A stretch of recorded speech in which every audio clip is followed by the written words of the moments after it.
Bien, estimados estudiantes, en esta clase revisaremos cómo se forma el proceso del ateroma, siendo este cierto el resultado de complejos mecanismos que ocurren a nivel endotelial, complejos mecanismos que involucran el colesterol, los sistemas antiinflamatorios, los sistemas de producción de óxido nítrico, etc.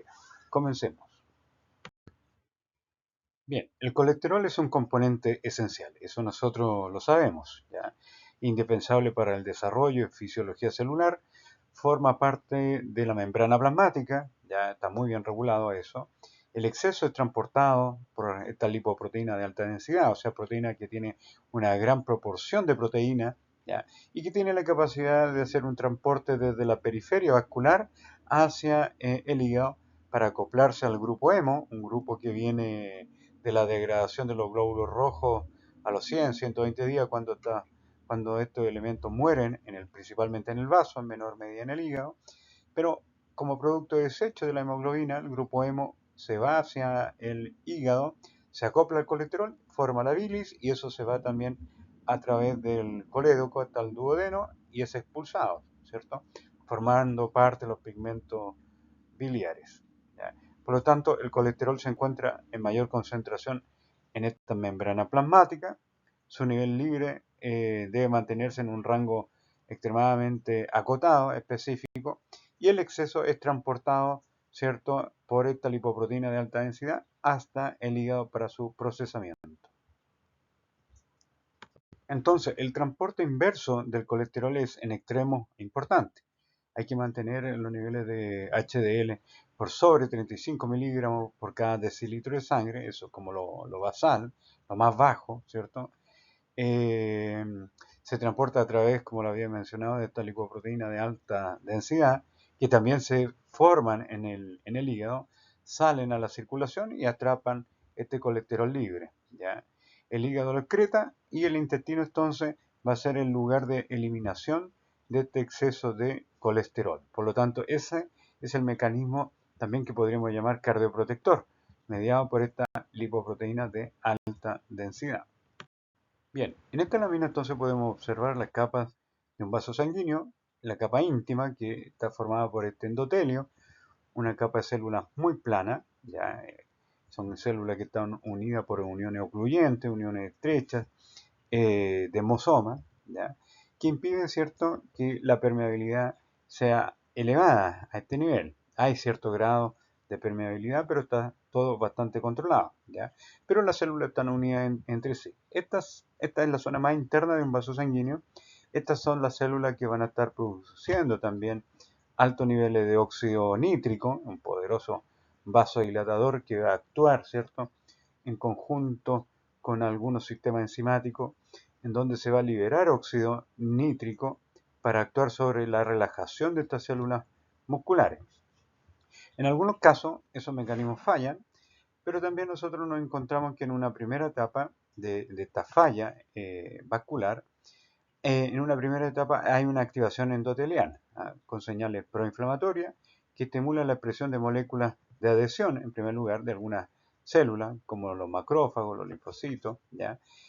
Y estas células comienzan a unirse a este endotelio, mediado por algunas proteínas de unión, que vamos a estudiar con más detalle más adelante. Ya, esta es la parte introductoria simplemente, en donde vemos que la célula se infiltra, ya, células infiltradas a partir de monocitos que se biotransforman en macrófagos, ya, sabiendo que monocitos en sangre, macrófagos en los tejidos, y comienza una reacción proinflamatoria. Estas células han penetrado a nivel subendotelial, ya tenemos el endotelio, subendotelio, que es muy escaso, ya, estos tejidos conectivos bastante laxos, ya, pero estas células infiltradas comienzan a fagocitar lipoproteínas de baja densidad, colesterol, otros elementos, y forman estas células espumosas.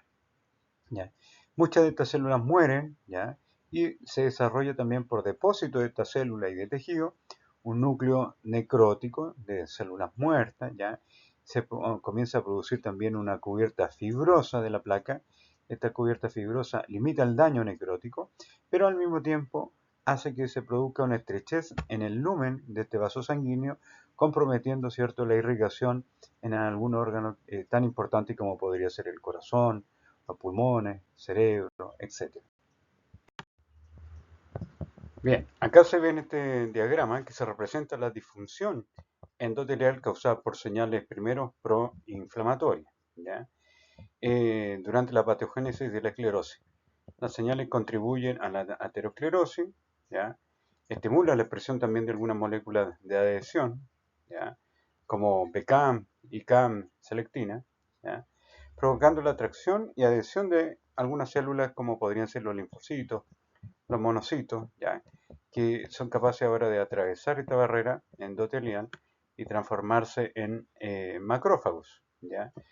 En la íntima, en esta capa que habíamos descrito recién, estos macrófagos entonces comienzan a fagocitar las lipoproteínas de baja densidad oxidada, ¿ya? Formando así lo que son las células esponjosas que conducen a la formación de estas placas, ¿ya? Y posteriormente viene la apoptosis de estas células espumosas, forman acá un núcleo necrótico de esta placa, y acá a estas células espumosas se le van a unir también algunas células musculares lisas, que son células que están en la capa media de estos vasos sanguíneos, en presencia de citoquinas proinflamatorias. ¿Ah?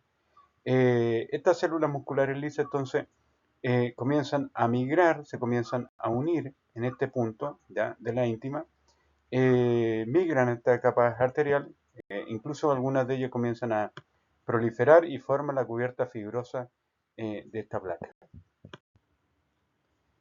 Los mecanismos de transporte inverso del colesterol son muy importantes. Tenemos un grupo, una familia, ABC, es una proteína que podemos hablar de dos muy importantes, ABCA1 y ABCG1. ABCA1 ayuda a bombear colesterol transportando el exceso de colesterol, mientras que ABCG1 lo transporta a través de la membrana celular. Entonces, hay un transportador en general, un transportador transmembrana que va a expulsar este colesterol y lo va a unir también a las HDL nacientes, ¿ya? La LCAT, LCAT, ¿ya? Lecitina colesterol aciltransferasa, está unida también, viaja unida a las HDL, favorece la esterificación del colesterol, eso es lo importante. La CETP, ¿ya? Proteína de transferencia de ésteres del colesterol, transfiere ésteres del colesterol entre las lipoproteínas, ¿ya? Es un intercambiador. Y finalmente la HDL que viaja hacia el hígado va a tener su receptor de scavenger de la clase B1, ¿ya? Que va a ser muy importante para el procesamiento de este colesterol. Acá también podemos ver que la célula hepática tiene receptores para LDL, ¿ya? Lipoproteína de baja densidad. Por lo tanto, se va a captar este colesterol. Y una cosa interesante, que células del ovario, de la suprarrenal, células que producen esteroidogénesis, o sea, hormonas esteroideas, utilizando como sustrato el colesterol, van a presentar también este receptor, ¿ah? Este receptor scavenger de clase B1. Bien, el hígado es clave para el metabolismo del colesterol, por lo tanto hay que tener en cuenta que cualquier alteración inflamatoria, tumoral o patología fibrótica en el hígado podría alterar los niveles de colesterol. Acá en el hígado se puede sintetizar colesterol, eso ocurre naturalmente mediado por una enzima, que es la HMG coalfa reductasa, ¿ya? Se puede almacenar también como éster, ¿ya? Y el flujo dependiente de una proteína, ABCA1, que empuja o exporta el exceso del colesterol, esto es muy importante también en las células endoteliales, que puede empujar este colesterol hacia el exterior, ¿ya? Es una proteína de bombeo, para que se acople a la HDL. Finalmente tenemos que en la última parte, la enzima colesterol 7-alfa hidroxilasa inicia la transformación del colesterol a sal biliar, la 7-alfa hidroxilasa. Pero posteriormente hay otra enzima, ABCG5-G8, que bombea el colesterol hacia la bilis, un proceso también importante para la eliminación de todo este exceso. Bien, veamos entonces ahora las consecuencias de esta dislipidemia. Vemos que aumenta el riesgo cardiovascular, esto es lo que indica la literatura, 50-70%. La incidencia neurológica o alteraciones neurológicas también aumentan, entre ellas incluimos los ACV, accidentes cerebrovasculares, y patologías renales también aumentan entre un 10 y un 40%. Entonces, vemos que pacientes con enfermedad renal crónica desarrollan o se correlaciona también con una dislipidemia. Bien, los macrófagos, una vez que ya están unidos a las células endoteliales, son actores clave en el transporte inverso del colesterol. ¿Ya? Captan el colesterol, el exceso del colesterol en los tejidos, hacen un procesamiento y una transformación de este colesterol para su transporte mediante HDL. Hay proteínas esenciales para este transporte. Primero para este movimiento del colesterol intracelular y su exceso, y bombearlo hacia el exterior de esta misma célula macrofágica, que en el fondo va a ser mediado por alguna proteína de la familia ABC, ¿ya? Y finalmente se une al HDL y se transporta hacia el hígado, movilización a este órgano central para finalmente ser excretado vía biliar.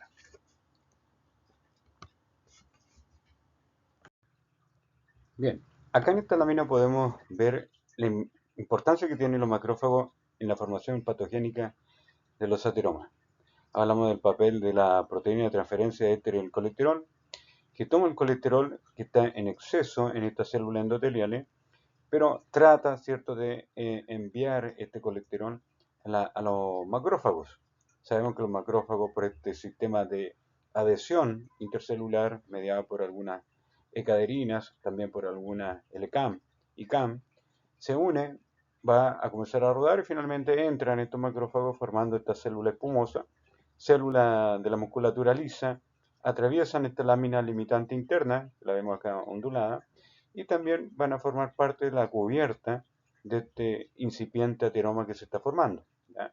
Entonces, diversos autores hablan de un aumento de esta célula espumosa en base a macrófago, pero también en base a estas células musculares lisas.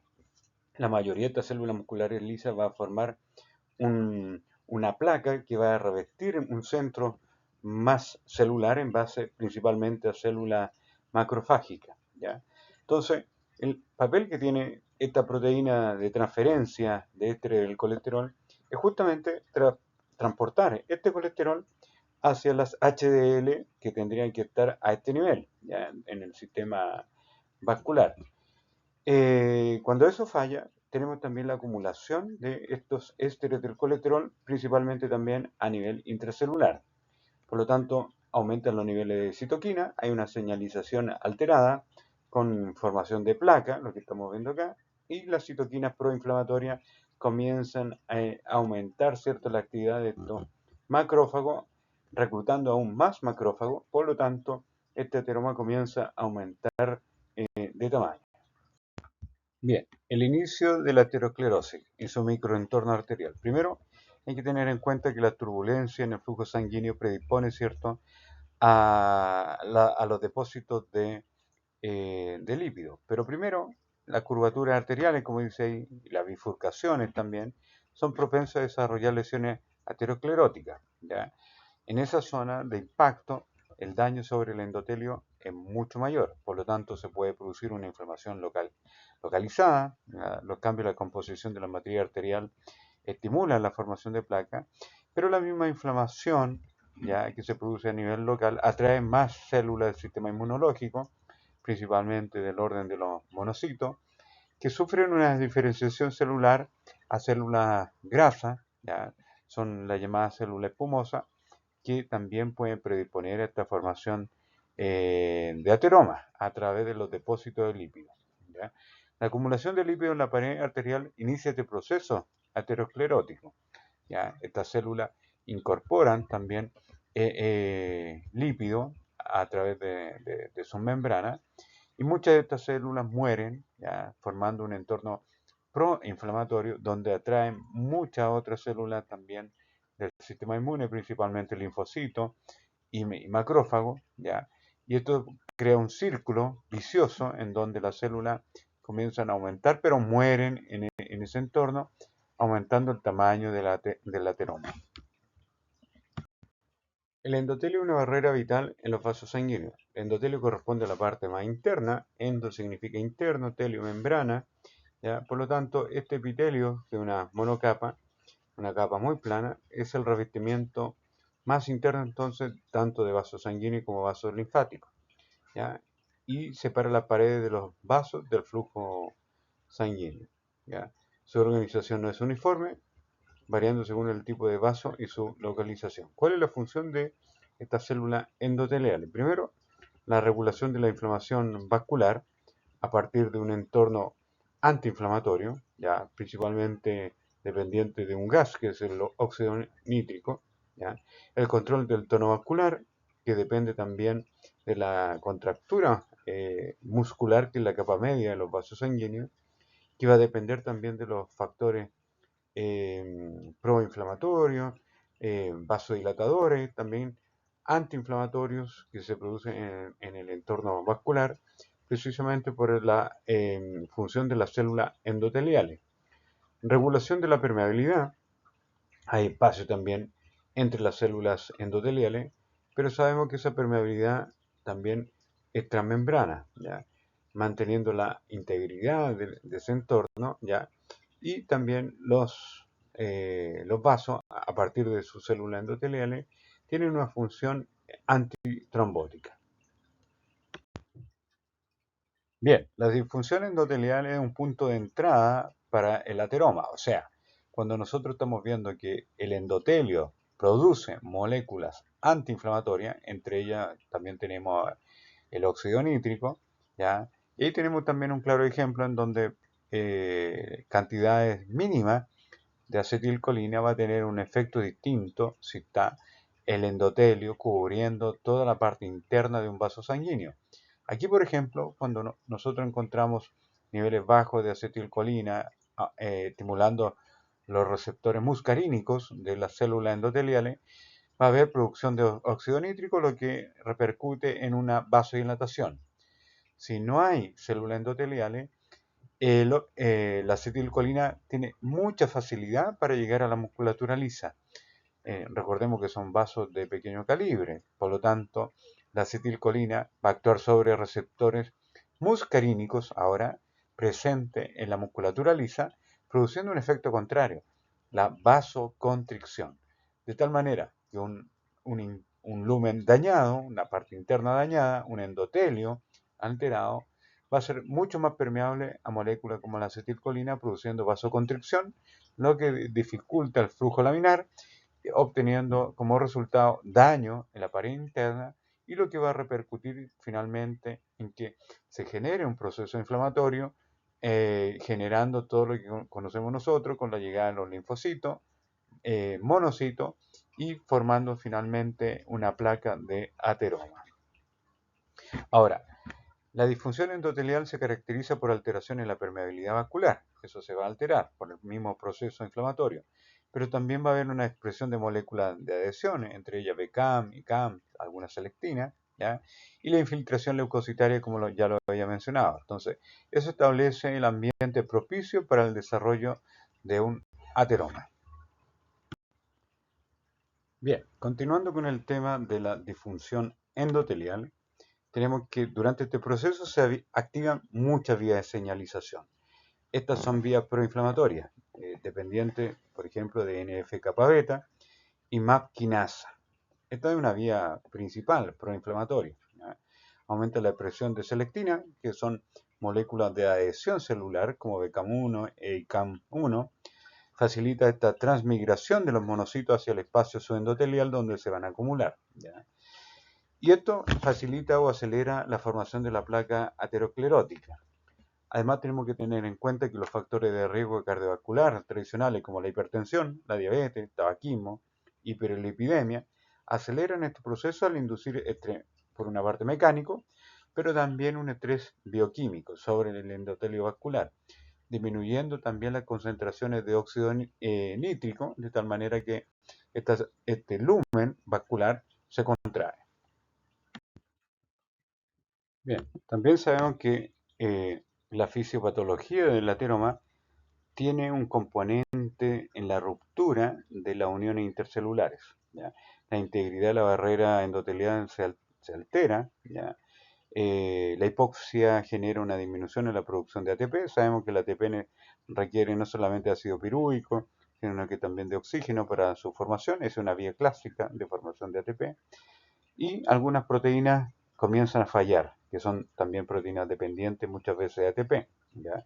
Tenemos la ocludina, la ZO1, que perteneciente a la zona de la occludens, se compromete también, de tal manera que la unión intercelular queda gravemente comprometida, lo que aumenta la permeabilidad vascular. Entonces, dos proteínas que podríamos mencionar, ocludina y la ZO1, ¿ya? Por lo tanto, acá el estrés oxidativo, mediante la generación de especies reactivas del oxígeno, también daña directamente los lípidos de membrana principalmente, pero también las proteínas estructurales endoteliales.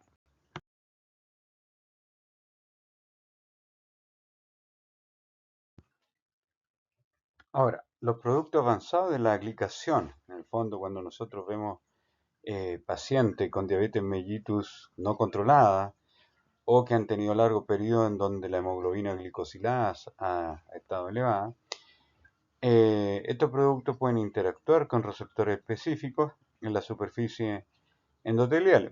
Y bueno, esto es lo que va a producir en el fondo en la aparición de algunas moléculas de adhesión como de CAM1 y CAM1, selectina también.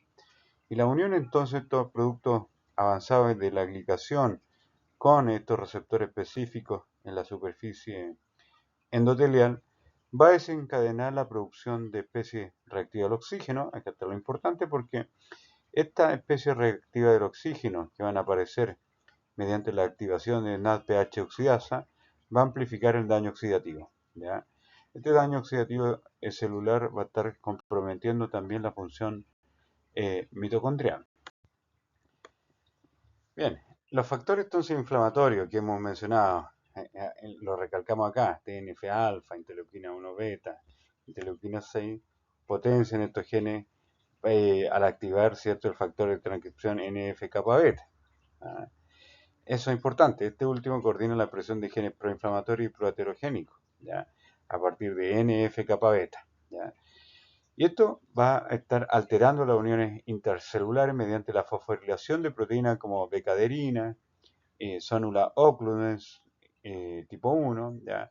Componentes esenciales para mantener la integridad de la barrera. Entonces, estas uniones intercelulares que ya he mencionado, como las caderinas, sonula occludens, van a estar alteradas por este proceso proinflamatorio gatillado por estas sustancias como TNF-alfa, interleuquina 1 beta, interleuquina 6. Bien, las lipoproteínas de baja densidad, cuando están oxidadas, desempeñan un papel crucial en la permeabilidad endotelial. Ahora, estas activan receptores tipo TOL y CD36, estas dos moléculas, que se encadenan entonces vía de señalización proinflamatoria mediada por la proteína quinasa MAP, quinasa y fosfolipasa también. Y bueno, estos mecanismos conducen a la reorganización del citoesqueleto. La actina se contrae, se va a producir contracción celular generando espacios intercelulares mucho más débiles que incrementan la permeabilidad vascular. Bien, el estrés de cizallamiento normal característico de regiones arteriales propensas a aterosclerosis como son estas bifurcaciones vasculares modifica la expresión génica endotelial a través de algunas moléculas como integrina, canales iónicos, ¿ya?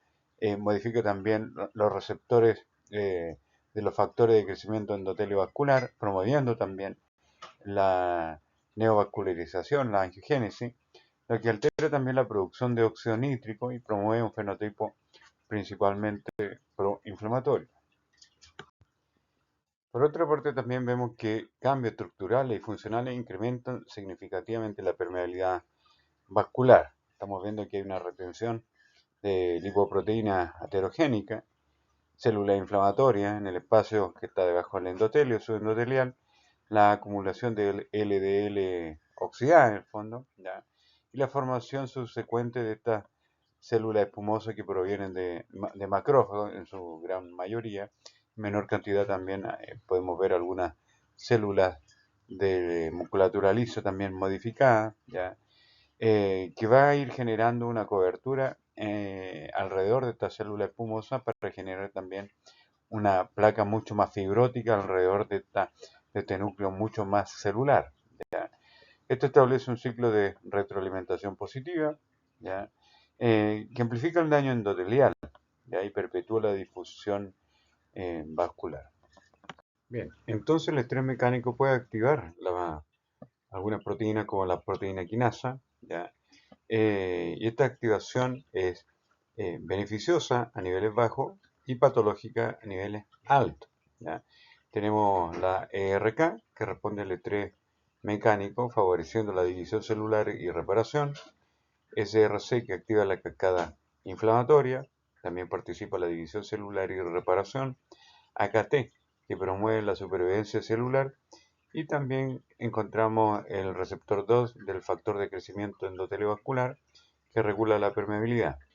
Hay factores protectores también de la familia KLF2 y KLF4, ya que son similares a proteína quinasa, pero estas activan también lo que corresponde a esta enzima que es la óxido nítrico sintetasa endotelial, también un poderoso antioxidante como la superóxido dismutasa, que favorece la reparación celular en zonas resistentes a la aterosclerosis. Entonces tendríamos estos factores de protección, ¿ya? Y su presión es mayor en estas regiones con flujo laminar alto, o sea, con buen flujo vascular. Bien, el reclutamiento de monocitos en la aterosclerosis ya lo hemos discutido, lo hemos mencionado. Primeramente está mediado por la selectina P o P-selectina en el endotelio activado. No solamente estas moléculas de adhesión, sino que otras más como BCAM o ICAM1, ya expresadas en estas células endoteliales. La migración transendotelial, donde se han separado estas células endoteliales a partir de la separación de estas proteínas, la ZO1, ¿ya? De la zónula occludens y otras moléculas también del tipo de las caderinas, ¿ya? Y finalmente tenemos la migración de los leucocitos que entran a este espacio subendotelial, empiezan a fagocitar lipoproteínas de baja densidad oxidada, ¿ya? Y finalmente se transforman en células espumosas que van a quedar aquí aglutinadas y al mismo tiempo señales proinflamatorias empiezan a atraer a estas células de la capa media, que son células musculares lisas, que tienen capacidad de atravesar también la lámina limitante interna, que es el límite entre esta capa muscular y esta capa que llamamos la íntima, de tal manera que las células musculares lisas van a formar una cubierta colocando los límites en el fondo de este ateroma. Sin embargo, estas células al pasar el tiempo también adquieren capacidad de fagocitar lipoproteína de baja densidad. En consecuencia, tenemos que este ateroma sigue creciendo en tamaño y en algunos casos puede obstruir completamente el flujo sanguíneo en un vaso.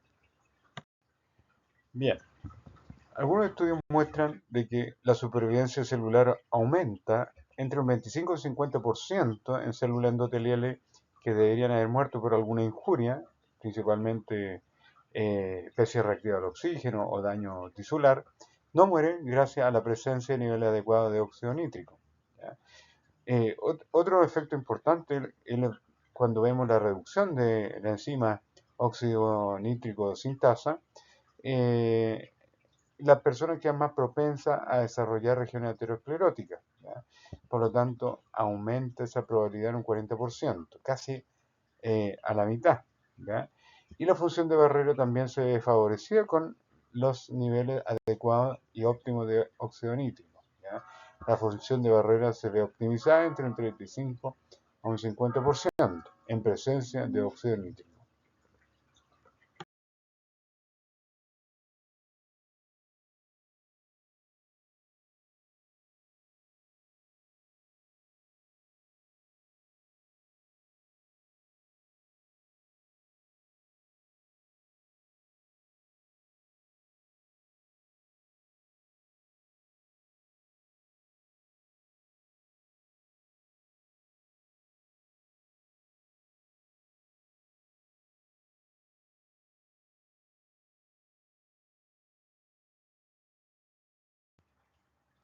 Bien, la activación endotelial, que es lo primero, y la señalización consecuente, que es proinflamatoria, viene por algunos estímulos que van a estar totalmente relacionados. Por ejemplo, el estrés mecánico activa la señalización por integrina, ¿ya?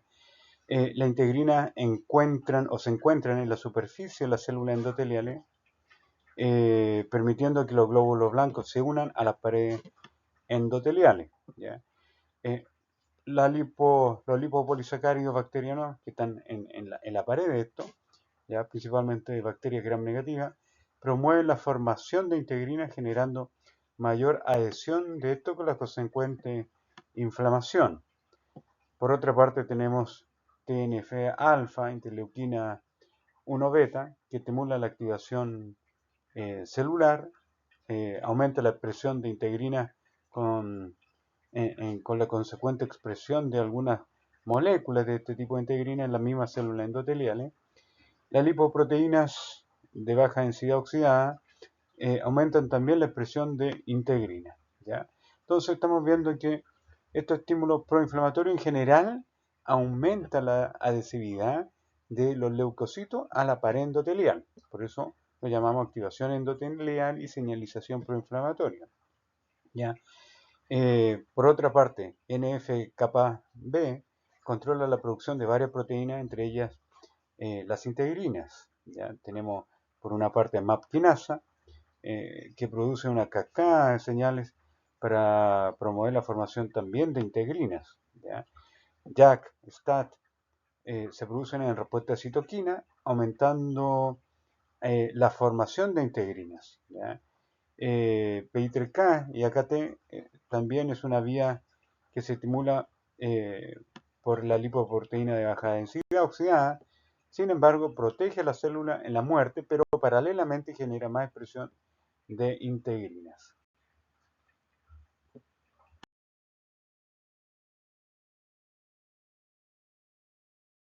Bien, tenemos las selectinas endoteliales, esta selectina e integrina en la adhesión leucocitaria son muy importantes, pero tenemos esta selectina que media la adhesión inicial del endotelio activado con los leucocitos que están circulando, ¿ya?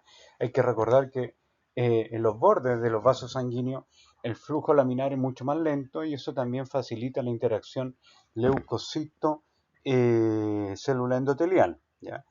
Por otra parte tenemos la quimiosina o quimioquinas de activación, como fractalquina, MSP-1, que activa la integrina leucocitaria, ¿ya?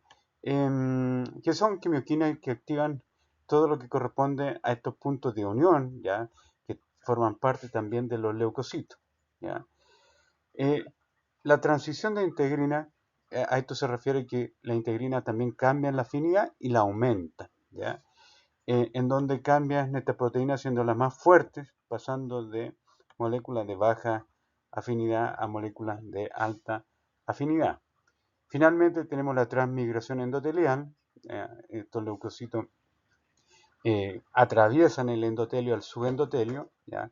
Proceso mediado por PKM1 y YAM, que se encuentran en la superficie de las células endoteliales y sirven de puntos de unión de los leucocitos. Bien, reforcemos ahora el transporte inverso del colesterol.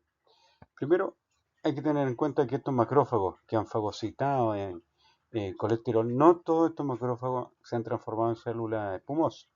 Por lo tanto, a través de la mediación de dos proteínas, ABCA1, ABCG1, se facilita el flujo del colesterol desde esta célula a la célula endotelial y posteriormente a la HDL. Se transporta el exceso de colesterol a la pared arterial hacia la parte más eh, luminal, ¿ya?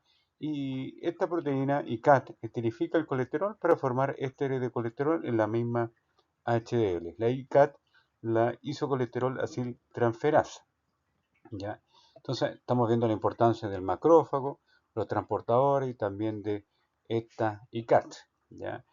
Hay otras proteínas como ABCG5 y G8 que actúan como puerta de salida del colesterol para que elimine o que el hígado o los hepatocitos elimine este colesterol unido, ¿cierto?, al grupo M o hemo, ¿ya? Para formar también los pigmentos biliares y la bilis, de tal manera que ahora va a tener otra Otra acción muy importante también desde el punto de vista de la solubilidad digestiva, ya el contenido gástrico, principalmente las grasas, van a emulsificarse gracias a la bilis, ¿ya?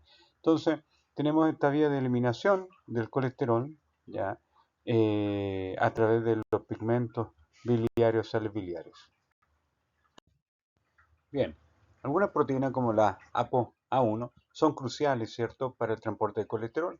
Esta ApoA1 forma parte del HDL, pero cuando se oxida, especialmente TRP72, eh, aquí baja su función, aumenta la formación de ateroma y también aumenta las moléculas proinflamatorias, induciendo también la activación de NF-κB endotelial con la secuente estimulación y producción de integrina a nivel de la superficie endotelial.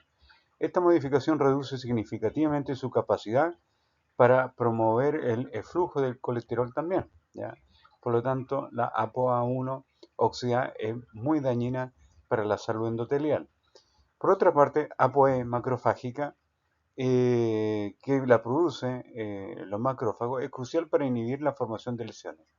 Previene el estrés oxidativo y la inflamación, ¿ya?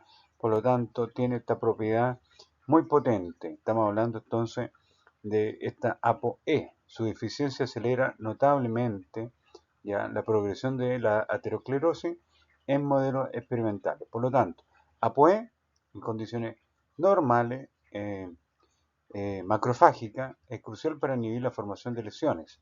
La ApoA1 es crucial para el transporte de colesterol hacia el hígado. Bien, triglicéridos en el desarrollo de la aterosclerosis. Tenemos que la lipólisis produce ácidos grasos tóxicos para las células endoteliales del músculo liso vascular, por lo tanto eso aumenta la probabilidad de inflamación con la consecuente formación de alguna molécula como NF-κB y consecuentemente la formación de integrinas endoteliales con la modificación de integrinas también de baja afinidad hacia moléculas de alta afinidad, ¿ya?, y la consecuente unión de leucocitos como linfocitos y macrófagos. La toxicidad celular estimula la muerte celular y señalización inflamatoria en la pared arterial. La endocitosis, que es la absorción del contenido de lipoproteína rica en triglicéridos por macrófago, con la consecuente formación de células espumosas, acumulación de esteroles y formación también de células de este tipo, célula espumosa en la íntima arterial por debajo de la capa endotelial. Entonces, los triglicéridos y su metabolito, ¿no?, ejercen múltiples efectos proaterogénicos, principalmente también del tipo inflamatorio. Su control terapéutico presenta una estrategia complementaria en la reducción del colesterol, bajando la formación de célula espumosa, pero también bajando la inflamación a nivel endotelial. Bien, por último, y para ir concluyendo esta clase, es importante hacer un pequeño resumen, ¿ya? Y algunas perspectivas futuras.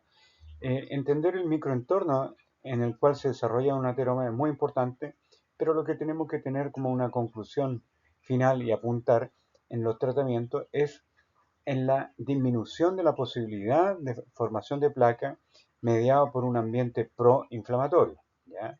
La interacción entre el entorno arterial y las señales celulares es clave en la formación y estabilidad de la placa, ¿ya? Pero esta placa, ¿cómo se formó? Se formó porque estas células endoteliales expresaron una mayor cantidad de integrina con mayor capacidad y afinidad con esta misma célula leucocitaria, linfocitos y macrófago, ¿ya? Se produce la transmigración de estas células hacia el pseudoendotelio, empiezan a acumular lipoproteínas, ¿ya?, de baja densidad, oxidadas, que también tienen la propiedad de producir un ambiente más inflamatorio, de aumentar la cantidad de integrina que producen las células endoteliales, pero el macrófago, en su intento de eliminar con este sistema del colesterol ya oxidado a través de la lipoproteína de baja densidad, ya fagocita y se forma en una célula espumosa que después ya no tiene la capacidad de migrar, ya quedando ahí en la zona, produciendo un feedback positivo donde van a llegar más leucocitos, algunas células musculares de la capa media de la arteria van a romper la lámina elástica limitante interna, que es el límite entre la íntima y la capa media, y van a formar una placa proteica fibrosa alrededor de este ateroma, tratando también de eliminar el crecimiento de este ateroma, ¿ya? Por lo tanto, trata de estabilizar esta estructura, ¿ya? La investigación hacia el futuro también continúa arduamente. Es fundamental profundizar en los mecanismos moleculares para desarrollar nueva terapia preventiva, ¿ya? Y la terapia dirigida en el futuro apuntan hacia tratamientos personalizados según el perfil molecular del paciente, viendo qué proteínas son las que están alteradas, en qué estructura, ¿ya? Poder intervenir de mejor manera y evitar los posibles ateromas con la consecuente formación de algunas placas que podrían obstruir arterias cruciales para la sobrevida del paciente. Muy bien, hemos terminado la clase. Sobre todo, nos vemos en una próxima clase.